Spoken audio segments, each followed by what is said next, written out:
I'm the cowboy, keeping the red foggy.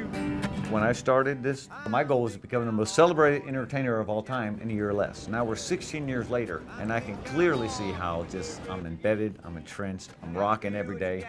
I can wear the Penn's diaper when I turn 80 and keep going. Hey, I'm Robert John Burke, better known as Naked Cowboy. We're in Times Square, having a good time. This is my office. I'm the cowboy. In 1998, I flew out to California to shoot for Playgirl magazine. I went on the beach in jeans, flannel shirt. I had 2 cents thrown at me, literally. And the photographer said, you know, if you go out there in your underwear tomorrow, I'll take pictures of you. I did it, went out in my underwear. They made over $100, and that was it. And when we were driving home, the photographer said, oh, my little naked cowboy. And I've been doing it ever since. Well, I started off in New York City, playing a song or two.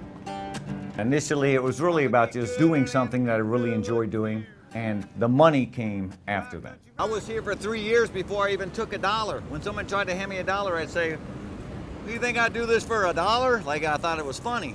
The one day that someone tried to give me a $5 bill, it went in my boot, and I took all the dollars after that. I had like 40 bucks, was enough to pay for parking. The next day I wrote tips on my boots, someone else's suggestion, and I made like $500 the next day, almost $600.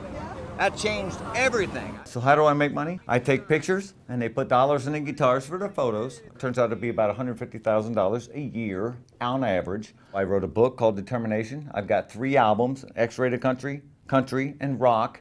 We have major endorsements like Naked Cowboy Oysters and Blue Island Oyster Company. I trademarked the name, but I also trademarked a viable image of a guy naked behind a guitar. But anybody could be a naked cowboy or naked cowgirl. I did it with Larry the Cable Guy, who weighed 300 pounds at the time. Getting a franchise is simple, but doing it is another whole matter. Mama, don't let your baby screw up the big cowboy.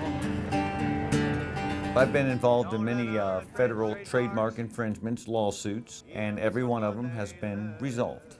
She's the thorn in my side that keeps on giving, and I love her. My most surprising business expense, I would have to say, was being married, because I was always by myself, and to keep, you know, I got a G-string budget, or I'm sorry, what's it called, a shoestring budget, sorry. I was always on my own, so to get married was kind of a big jump for me. My wife, my loving esposa, would do a little Mexican song since they're Mexican. But she actually now, she supports the brand, she works as a cowgirl, her sister works as well. Los cows on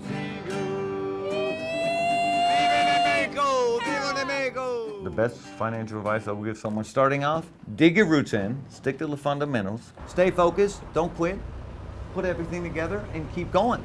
And don't expect it to happen overnight, and make sure whatever you're doing, you really like it, because you're not going to succeed in the short term. It's going to take a while. Well, if you really want to live, feel the way I feel, you got to whip out your balls of steel.